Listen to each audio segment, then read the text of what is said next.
Okay, back for some more math. Now we're going to do part 2 of the practice test, the part where the calculator is allowed. So for sure, you're going to see a word problem where there's going to be 3 unknowns, and you're going to have to make 3 equations to solve for your 3 unknowns. So here's the thing. We're asking to find a number of singles, doubles, and home runs. So always assign your variables first. Number of singles. Y would be number of doubles. And Z will equal the number of home runs. Okay. So let's work it out. So the first equation, which I'll highlight in yellow,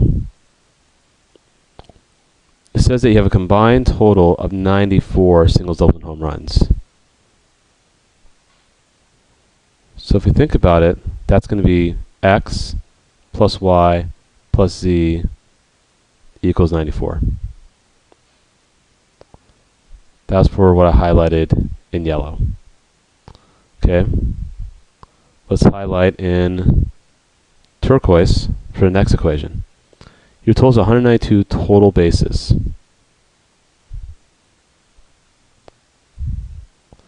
So for that equation, if we think about it, a single counts as 1 total base, that's X. A double counts as 2 total bases, that's 2Y.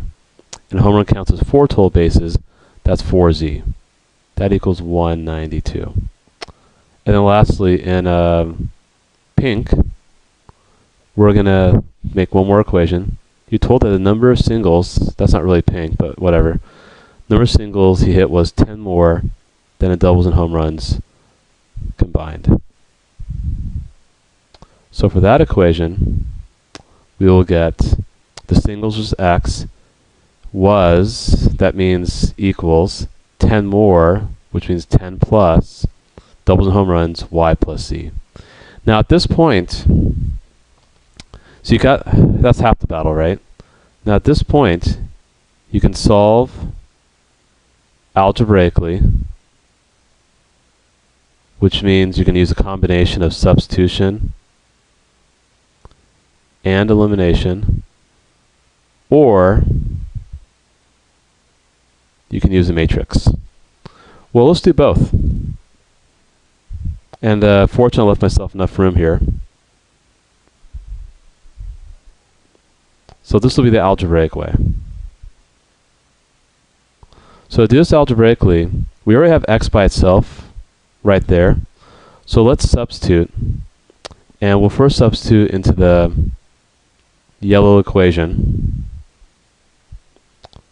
So if I do that, I'm going to have 10 plus Y plus Z plus Y plus Z. Remember, we're using this equation right here, down there, equals 94. Clean it up, and you got that. Now let's look at the turquoise equation. You know, the one that has the turquoise highlighted next to it. And let's substitute for X. So this guy is going to be right down there. So 10 plus Y plus Z plus 2Y plus 4Z equals 192. Clean that up, we get 3Y plus 5Z equals 182. So now what happens is that we got 2 equations with 2 variables. Well, think about it. You just did that early in the test, so you shouldn't freak out. You know how to solve 2 equations, 2 variables, because number 1 part A was easy. So don't let these different variables or these words throw you off. It's actually pretty simple. We have this. We have this. Now in this case, we're probably going to have to multiply both equations. Elimination, by the way, is probably a better technique here, just so we don't have to deal with fractions. Even though you could actually divide the first equation, 2y plus 2 is equals 84 by 2, and then get y or z by itself and substitute into the 3y plus 5z equals 182 equation. So you could use substitution again, but we'll use elimination. It's just safer that way. Let's say I want to get rid of y. If I want to get rid of y, I get negative 6y minus 6z equals, using a calculator would be smart here, but I am a human calculator. So negative 252. Then 6y plus 10z equals 364. Those are gone. 4z equals 48, 112. So z should equal 28, if you work out correctly. Plus, I know that Barry Bonds had 28 home runs that year. Just a baseball fan. Anyway, once you get z, and let me erase that there, because we're probably going to need a bit more space. The matrix won't take up that much space. Anyway, you can use any one of these two equations to solve for y. We'll use the 2y plus 2z equation. So 2y plus 56 equals 84. This is going to be his number of doubles. That would be 28. So you got 14 doubles. I think I did that right. Let me double check. Yep. And then to get x, we can go all the way back up here to get x. So 10 plus 14 plus 28, and that gets us 52. So you had 52 singles, 14 doubles, and 28 home runs. And you can always check your work by plugging back into each equation.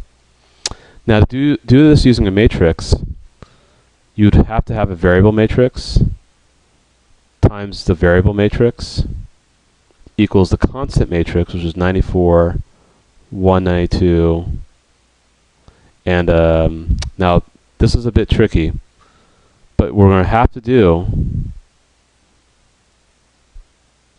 is get all the variables by itself here, which is actually not that hard to do. So we put 10 there. Okay. And actually, let's look with blue. So now I put in my coefficients 1, 1, 1, because you have x, y, and z for the first equation, 1, 2, 4 for the second equation, and then 1, negative 1, negative 1. In order to get x, y, z, the variable matrix by itself, we have to multiply both sides by the inverse matrix. And by multiplying both sides by the inverse matrix, of the inverse of the variable matrix, what will happen is that the variable matrix will go away on the left side, and of course the inverse of the variable matrix will be on the right side. So it's almost like you're dividing both sides by the variable matrix, or you're undoing the matrix multiplication between the Okay, let me actually rephrase what I just said. Everything that's in the last 30 seconds, ignore. We're multiplying both sides by the inverse of the coefficient matrix. That's the coefficient matrix. There we go. I apologize about that. We're multiplying both sides by the inverse of the coefficient matrix to get the variable matrix by itself. And of course, to undo the multiplication on the left side, we have to multiply by the inverse. Okay, this is where we use the calculator, so I'm going to pull out the Wabbit.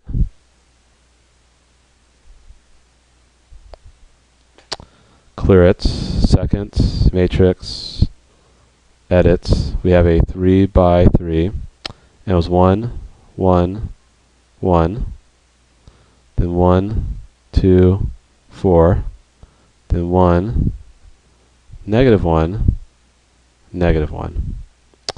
Quit, go back into the matrix, edit another one,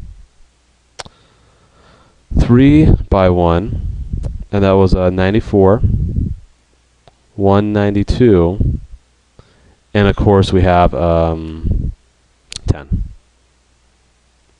Quit, call up matrix A, raise it to negative 1 power. Right there is a negative 1 power, times matrix B, and we get 52, 14, and 28. 52. So if you showed that work, that would be legitimate. 52, 14, and 28, which basically confirms that answer right there. Let's look at one more problem, and then I'm actually going to make another video for the non-calc, because I'm realizing that this is going to wind up becoming a very long video, especially if you don't need to see all the solutions for the practice test. So for number 2, here's what we need to do. We're going to graph each of these 3 inequalities, which should be easy.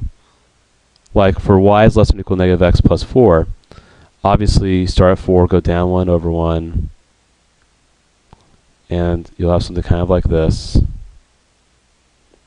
For this one, negative 2, up 1 over 2. That was wrong. Up 1 over 2. And then lastly, 8's right here. Let me extend that 1, 2, 3.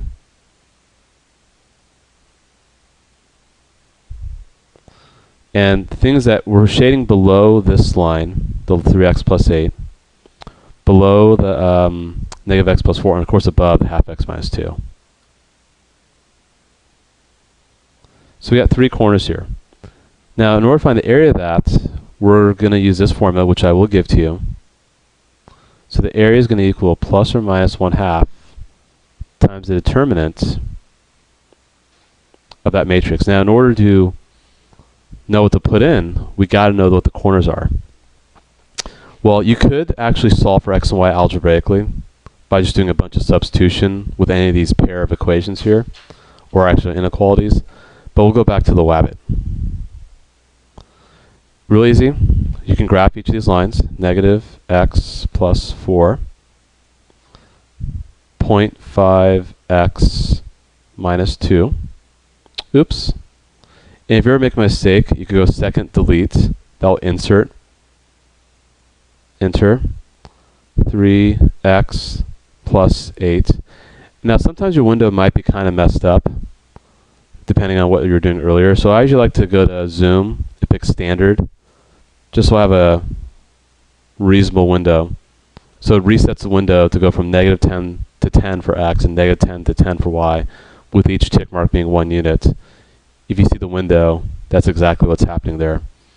Okay, to find the corners, really easy. Those are points of intersection. So we go to second trace, select intersect, and notice in the top left corner, they give you the equation that you're on. And if you move left to right, you can see that we're on that line. Move it close to the point of intersection for one of the points of intersection. Now for the second curve, now obviously the second curve is not going to be anywhere close to the point of intersection that I want to look at. So I'm going to have to go down. Now I'm at y3. See how I'm on that line where I move the cursor? Move it close to there, hit enter again, enter again. There we go, negative 1 comma 5. Go back to the Wabbit to find the next one, second trace, intersect, move close to it, enter, obviously right there, enter one more time, 4, 0. And then lastly, second trace, option 5, move close to that point of intersection. It's going to just take its sweet little time. 1, 2, 3, negative 4, negative 4. So actually my graph wasn't too bad. I was pretty close. So now you're going to put in the coordinates, and the order in which you write them in won't matter. And of course put 1s in the last column. Now I have to go back to the matrix,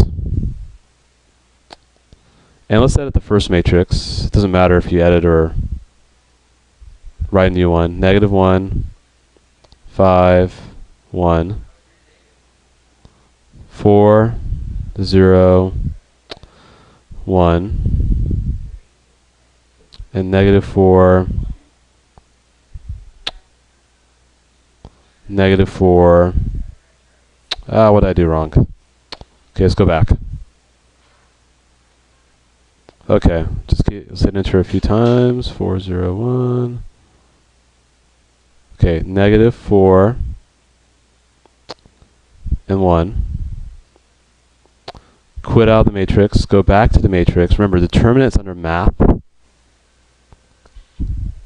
Okay, hit enter. So we get negative 60.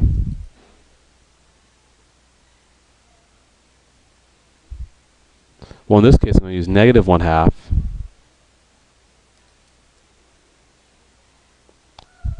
is my area will wind up being 30. And let me just double check my math just to make sure I entered in the matrix correctly. -1,540. Yep, looks like I entered that incorrectly. We could try proving it using geometry, but I think that actually will take quite a while. So we just have faith in our answer here. And that ends that part of the calc section of this video.